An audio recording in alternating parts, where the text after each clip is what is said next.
आज हम धर्म और अधर्म के बारे में डिस्कस करेंगे। इस टॉपिक पर वैसे तो मैं वीडियो बनाना नहीं चाहता था, लेकिन आजकल धर्म के नाम पर बहुत जुल्म हो रहे हैं। इस वजह से मैं अपने आप को रोक नहीं पाया और मजबूरीवश मुझे यह वीडियो बनाना पड़ गया। पहले हम धर्म के बारे में डिस्कस करेंगे और अधर्म जो आजकल फैलाया जा रहा है उसके बारे में आगे जाकर चर्चा करेंगे। दुनिया का कोई भी धर्म हमें इंसानों के साथ या दूसरे धर्म के साथ दुश्मनी करना नहीं सिखाता, और धर्म ही हमें इंसानियत सिखाकर इंसान बनाता है और हमारे समाज को साफ सुथरा बनाता है। रब ने जब ये दुनिया बनाई तो धर्म को भी इंसान के साथ साथ धरती पर भेज दिया था, क्योंकि रब को पता था कि इंसान बाय नेचर बड़ा ही उद्दंड है। इसीलिए इंसान को सीमाओं के भीतर रखना जरूरी था। धर्म ही ऐसा माध्यम है जो हमें गुनाह और पाप से बचाता है, इंसानों के बीच में मोहब्बत करना सिखाता है और अपने रब के करीब पहुंचने का रास्ता बताता है, समाज में अच्छी तरह सलूक करना भी सिखाता है। अगर धर्म नहीं होता तो ये समाज नहीं होता, और समाज नहीं होता तो शायद हम जंगली होते। इंसान और जानवरों के बीच में कोई फर्क नहीं होता। रब ने इंसान को उसकी जिंदगी से भी ज्यादा कीमती और नायाब चीज धर्म उसे तोहफे के रूप में दिया, क्योंकि धर्म के बगैर इंसानी जिंदगी बेमतलब है, यानी बेमकसद हो जाती। धर्म हमें सत्य, दया, विद्या, उदारता, न्याय, मोहब्बत, फर्ज, क्षमादान और इंसानियत इत्यादि सिखाता है, और इन सभी गुणों को धारण करके ही इंसान वास्तव में इंसान कहलाता है। धर्म का पालन करके ही हम समाज और देश का उत्थान कर सकते हैं। रब का बताया हुआ मार्गदर्शन ही धर्म है, जिसका पालन करने में ही इंसान की कामयाबी है। अब मैं आप लोगों को अधर्म के बारे में कुछ बताना चाहूँगा। अधर्म हमें असत्य, क्रोध, नफरत, क्रूरता, अविद्या, अन्याय इत्यादि सिखाता है। जब इंसान अधर्म के अंतर्गत आने वाले अवगुणों को धारण करता है या उसका पालन करता है तो अधर्मी कहलाता है। फिर इंसान में और जानवर में कोई फर्क नहीं होता। अधर्म का पालन करने से खुद का और समाज, देश का, सबका विनाश ही होता है। वह देश कभी खुशहाल और तरक्की नहीं कर सकता जहां पर अधर्म का पालन होता है।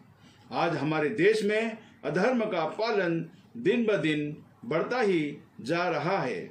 यहाँ पर मैं आप लोगों को अधर्म के अंतर्गत आने वाले कुछ अवगुणों का उदाहरण देना चाहूँगा। मोदी जी से लेकर छुटभइये नेता भी असत्य का सहारा लेते हैं। झूठ बोलना तो अब लगता है कि एक फैशन की तरह हो गया है। झूठ बोलने में ही भाजपा वाले अपनी शान समझने लगे हैं। अविद्या का भी प्रचलन बढ़ता ही जा रहा है, क्योंकि अगर सब लोग एजुकेट हो गए तो इन नेताओं के लिए जुलूस का हिस्सा कौन बनेगा। इन नेताओं के बच्चे तो हाई एजुकेशन हासिल करने के लिए विदेशों तक भी चले जाते हैं, क्योंकि उनके बच्चों को पढ़ लिख कर अपने माता पिता की तरह ही नेता बनना है। दूसरी तरफ गरीब, बेरोजगार, मजदूर और किसानों के बच्चे जो कि आर्थिक तंगी के कारण ज़्यादा पढ़ लिख नहीं पाते और जो किसी तरह पढ़ भी गए तो रोजगार नहीं मिल पाता, ऐसे युवक इन नेताओं के सॉफ्ट टारगेट होते हैं।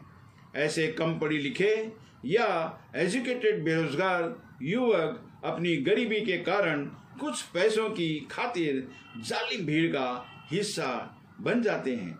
इन लोगों को इतना ब्रेन वॉश किया जा चुका होता है कि किसी भी प्रकार का जुल्म करने से ये लोग नहीं हिचकिचाते। क्रोध और क्रूरता तो लगता है कि कूट कूट कर भरा हुआ है। धर्म की आड़ में बार बार जुलूस वगैरह निकालकर और जहरीले भाषण इत्यादि करके दंगों को भड़काने का कुकृत्य हो रहा है। आगजनी से लेकर लूटपाट और भारी जानमाल का नुकसान भी बड़ी क्रूरता से ये लोग कर देते हैं। अन्याय का तो ये अलम है कि जिन पर ये लोग जुल्म करते हैं उन्हीं लोगों को दोषी बनाकर जेल में डाल देते हैं। पहले उत्तर प्रदेश में और अभी हाल ही में दिल्ली और मध्य प्रदेश वगैरह में भी यही हुआ। जिन पर जुल्म हुआ उनके घर तक तोड़ दिए गए। ऐसा ही कुछ जवाहरलाल नेहरू यूनिवर्सिटी में भी देखने को मिला था। अज्ञात लोगों द्वारा लाठी और डंडों से वहां के स्टूडेंट्स पर आक्रमण होता है। उनके हाथ पैर और सिर तक फोड़ दिए जाते हैं, जिनमें कुछ महिला स्टूडेंट भी थी, लेकिन पुलिस द्वारा स्टूडेंट्स की ही गिरफ्तारी होती है। यह सब सरकार की तरफ से अन्याय की चरम सीमा है। बहुत ही आश्चर्य और दुख की बात तो यह है कि लोगों को धर्म का झांसा देकर अधर्म का पालन करवाया जा रहा है। लोगों में इतनी नफरत भर दी गई है कि वे लोग धर्म और अधर्म में फर्क नहीं कर पा रहे हैं। जो लोग अपने आप को धर्म का ठेकेदार समझते हैं, उन लोगों को पहले धर्म की परिभाषा समझने की जरूरत है। उनके अनुयायी और भक्तों को भी समझने की सख्त जरूरत है कि आखिर वह लोग चंद रुपयों की खातिर कब तक इन समाज और धर्म के ठेकेदारों की कठपुतली बनकर अधर्म का पालन करेंगे। उनको यह समझना होगा कि ठेकेदारों के बच्चे तो उच्च शिक्षा प्राप्त करके बड़े बड़े नेता बन जाएंगे, लेकिन क्या उन बच्चों को भी वह लोग खुद अपनी तरह इस जालिम भीड़ का हिस्सा बनाना पसंद करेंगे? अगर नहीं चाहते तो इस जालिम भीड़ का हिस्सा बनना छोड़ दीजिए और बची हुई जिंदगी में धर्म का पालन कीजिए। फिर आप लोग खुद ही धर्म और अधर्म के अंतर को समझ जाएंगे कि सुख और शांति धर्म के पालन करने से ही आप लोगों को मिलेगी। इसी के साथ मैं आप लोगों से विदा लेता हूं। जो लोग चैनल पर नए हैं प्लीज सब्सक्राइब कर लें और बेल आइकन के बटन को भी दबा दें ताकि नए वीडियोस की नोटिफिकेशन आप लोगों को मिलती रहे।